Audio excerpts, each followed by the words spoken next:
I think the whole series, honestly, the difference, in winning and losing can be really slim. I just feel like that, it was about the defense, and we played good defense all weekend, made some super plays, uh, some extra outs, and then obviously the pitching. I mean, they pitched well, we pitched well. There were some big hits. There was runners left out there today, but we just played some baseball. We have some of our guys that maybe normally are hot type guys, better hitters, and they didn't have a great weekend, but the other guys picked it up. You look at Webb today, he absolutely crushed the ball, gave us a 2-run lead. That was big because at the time you could kind of tell it was going to be tough for today. And, just happy for him, made some nice plays in the outfield. And, we did just enough to win today, but it's Good Friday with us putting the bat on the ball and them making some mistakes and us scoring some runs. We kind of carried the momentum into yesterday. And then, like I said, did just enough today. And what a great job by Jackson Wiggins today on the mound. And then, Taylor gave us an inning, gave up his first hit and run, but still did a nice job for us. And then Tiger came in and closed the door for us. You think he's more comfortable throwing with runners on base? Because he had him on base in every inning today. Yeah, we noticed that. Yeah, that's not the way you want it, but I don't think it's the fact that he's more comfortable. I think he's just pretty good at it. Being kind of former reliever for us last year for the most part. He didn't get rattled, made some big pitches, but his stuff was good. There were some really close pitches he didn't get, and put him behind some hitters, but 6 innings, 4 walks, guy throwing that hard. Still they have to square it up pretty good. We played really well behind him though. So I don't think there's really a comfortability type thing out there. And then with Tiger and Taylor, all of them stranded. I mean, Kentucky stranded a runner every inning. What did you just think overall their ability to pitch around those tight situations in such a tight game? Well, you just kind of learn about your players' mentality and their, how they respond in the games and in tough situations by watching. And when they get in that situation, how do they perform? And all 3 of those guys perform really well with runners on base. And it's a credit to their toughness. And, I think Coach Hobbs does a tremendous job with those guys in the mental part of the game. And pitching's hard, man. It's hard to throw that ball over the plate, guy up there trying to hit it. And if you can't stop him, it's tough to win. And our pitcher's done a tremendous job pitching with runners on this year so far. How good was this homestand for your team? Because you've won 11 straight. I assume you probably feel pretty good about how they're playing right now. Yeah, I think what we've done is we've just played solid baseball. We're not super hot by any means. And what I mean by that is, yeah, we're getting our wins, but it's not like we're, just pitching our rear end off or just killing it offensively. It's just, we're just playing solid baseball right now, trying to get into a little bit of a groove. And we just haven't made very many mistakes. We've gotten a few big hits.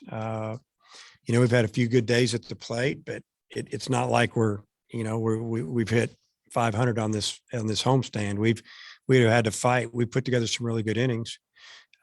We faced some pretty good competition here and there. So the team is just they're just continuing to kind of learn each other, and I feel like we're still going to be a lot better in a few weeks. Now, the teams we play are really good. Are we going to win them all? No, but we will fight everybody. That's for sure.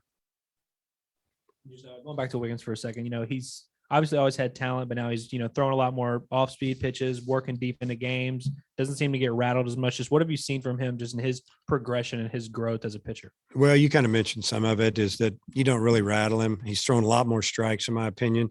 He's also shown that he can get behind 3-0, 3-1 and come back and get hitters out. He's throwing more breaking balls for strikes now. He's thrown a couple good changeups today that got some fly balls, guys out front, some big hitters. And they call it pitching. He's pitching, he's not just out there throwing and hoping he throws it by somebody. You got to pitch, and I know the board's out there saying it's 93, 94, 95, but you can add some more miles an hour to that. And it's mostly 95, 97. And your starters, all three of your starters went deep into the game this week. And is there any more pitchers that you might have wanted to get in the game, or some guys that you were thinking about going to in different situations? Well, yeah, there's other guys that we'd like to get in the game, but when you're in conference play, you're gonna go with the guys that have kind of proven what they can do up until now, and then the guys that are going to get the ball a little bit later are going to get some work, more in the midweek.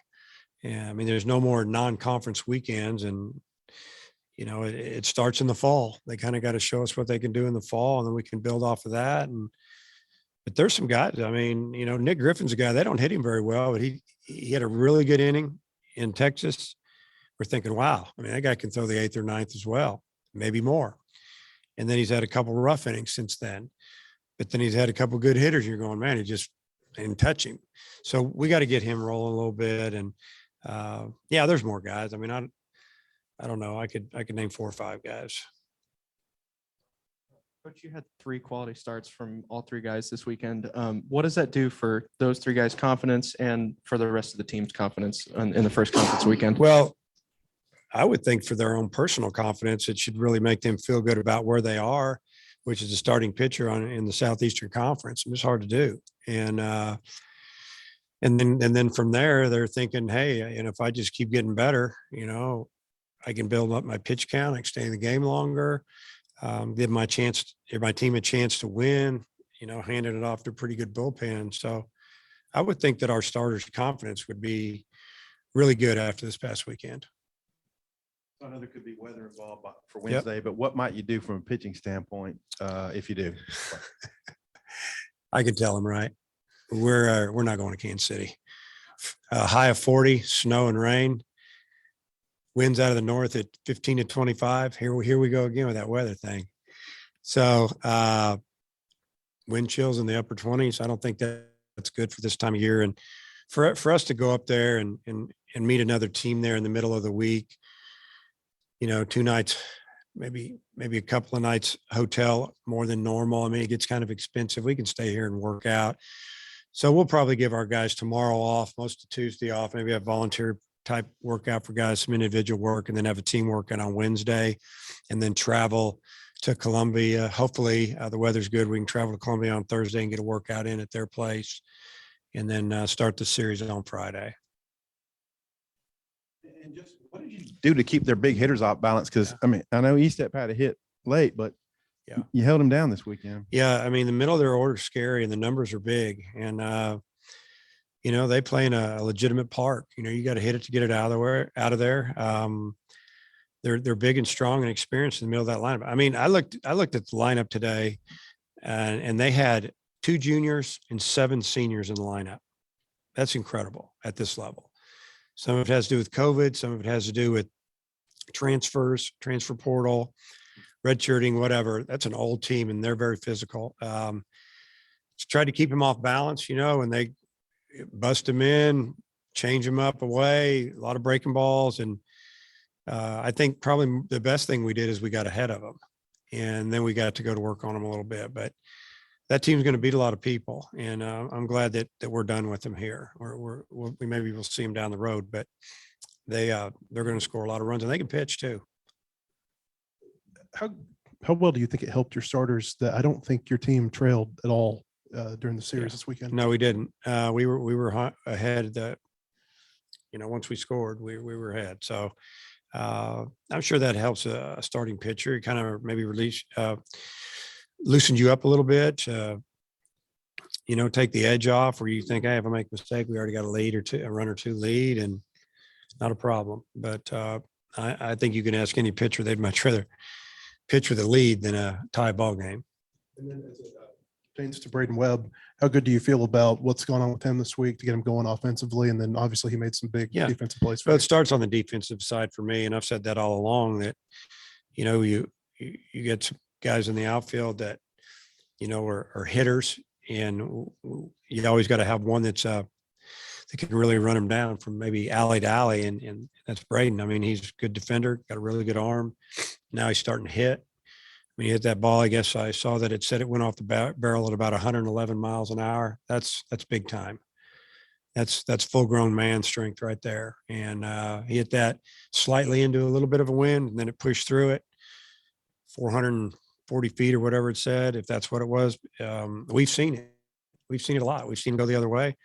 You know, he tried to do a little bit too much on that hustle play. He felt bad about it. You know, he should have stayed at first base. Got a runner at first, third, and 1 out. We're up 3-1. Gives us some options, just safety bunt. We got a chance to get another run in, but I like the hustle. But love it that he's contributing offensively, and that's really good to see.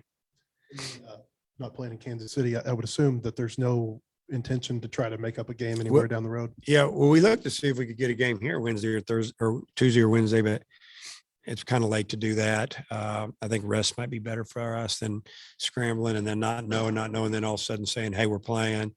Yeah, there's always that possibility. If we did a split doubleheader or somebody came and played us at 2 p.m. and 6:30 at night instead of just 6:30 at night. It just depends on where we're at in our pitching and how we are injury wise. And it's the same with other teams. A lot of teams, once you start to get out of March and you get into April, they don't want to travel. They want to play at home, and I don't blame them. Okay. Okay.